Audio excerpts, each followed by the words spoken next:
500 ఏళ్లుగా కోట్ల మంది కన్న కళ సోమవారం సాకారమైంది.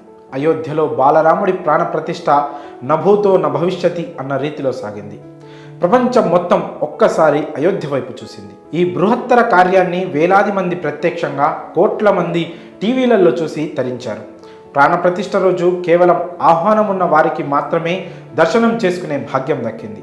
మరి సాధారణ భక్తులకు ఎప్పటి నుంచి దర్శనం, ఎలా దర్శనం చేసుకోవాలి అనే ప్రశ్నలు అయితే ఉన్నాయి. మరి సాధారణ భక్తులు ఎలా దర్శనం చేసుకోవాలి, దర్శనం వేళలేంటి, పూర్తి వివరాలను ఇప్పుడు తెలుసుకుందాం.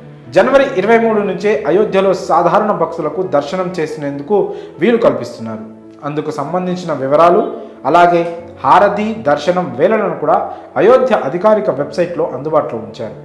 శ్రీరామ జన్మభూమి తీర్థక్షేత్ర అధికారిక వెబ్సైట్లో ఉంచిన వివరాల ప్రకారం ఉదయం 6:30 జాగరణ హారతి ఉంటుంది. ఉదయం 7 గంటల నుంచి భక్తులకు దర్శనం చేసుకునేందుకు అనుమతి ఉంటుంది. ఉదయం 11:30 అయోధ్య రామాలయ దర్శనం కొనసాగుతుంది. ఆ తర్వాత మధ్యాహ్నం 2 నుంచి సాయంత్రం 7 గంటల వరకు దర్శనం చేసుకునేందుకు వీలుంటుంది. అలాగే 7:30 సంధ్యాహారతి ఉంటుంది. జాగరణ హారతి, సంధ్యాహారతిని దర్శించుకోవాలని కోరుకునే భక్తులు ఆన్లైన్లో బుక్ చేసుకోవాల్సి ఉంటుంది. జాగరణ హారతిని దర్శించుకోవాలి అనుకునే వాళ్ళు ముందు రోజు బుక్ చేసుకోవాల్సి ఉంటుంది. అయితే సంధ్యాహారతి చూడాలనుకునే వాళ్ళు అదే రోజు బుక్ చేసుకున్నా సరిపోతుందని వెల్లడించారు. అయోధ్య రామయ్యను దర్శనం చేసుకోవాలి అనుకునే వాళ్ళు ఆన్లైన్లో బుక్ చేసుకునే వెసులుబాటు ఉంటుంది. మీరు ఏ రోజు దర్శనం చేసుకోవాలి అనుకుంటున్నారో ఆ రోజుకు స్లాట్ బుక్ చేసుకోవాలి. ముందుగా మీరు అధికారిక వెబ్సైట్ని ఓపెన్ చేసిన తర్వాత మీ మొబైల్ నెంబర్తో లాగిన్ అవ్వాల్సి ఉంటుంది.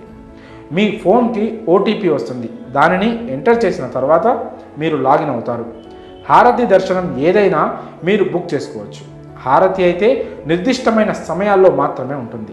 అలాగే దర్శనానికి సంబంధించి ట్రస్ట్ చెప్పిన సమయాల్లో మీకు నచ్చినప్పుడు స్లాట్ బుక్ చేసుకోవచ్చు. అలాగే బుక్ చేసే వ్యక్తి గుర్తింపు కార్డును ఇవ్వాల్సి ఉంటుంది.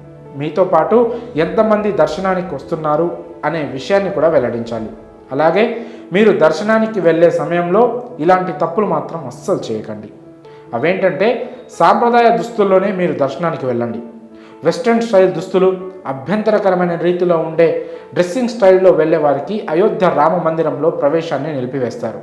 అలాగే దర్శనానికి వెళ్ళే వాళ్ళు తప్పనిసరిగా వారితో పాటు గుర్తింపు కార్డును తీసుకెళ్లాల్సి ఉంటుంది. ధృవీకరణ పత్రం లేని వారికి దర్శనానికి అనుమతి ఇవ్వరు. కాబట్టి ఈ తప్పులు మాత్రం చేయకండి.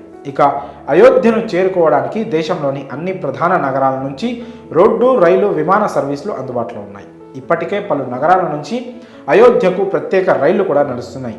ఢిల్లీ, లక్నో, కోల్కతా, వారణాసి నుంచి అయోధ్యకు స్పెషల్ ట్రైన్స్ అందుబాటులో ఉన్నాయి. అంతేకాకుండా అయోధ్యలో మహర్షి వాల్మీకి విమానాశ్రయం కూడా ఇటీవలే అందుబాటులోకి వచ్చింది.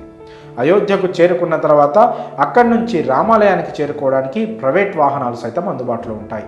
అంతేకాకుండా మీరు ఒకే రోజు అయోధ్య రామయ్యను, కాశీ విశ్వనాథుని దర్శనం చేసుకునేలా ఏర్పాట్లు జరుగుతున్నాయి. అయోధ్య, కాశీ మధ్య హెలికాప్టర్ సర్వీసులను ప్రారంభించేందుకు సైతం ఏర్పాట్లు చేస్తున్నారు. అవి ప్రారంభమయ్యాక భక్తులు ఒకే రోజు రామయ్యతో పాటు కాశీ విశ్వేశ్వరుని దర్శనం చేసుకోవచ్చు. మరి ఈ సమాచారాన్ని మీ బంధుమిత్రులకు షేర్ చేయండి.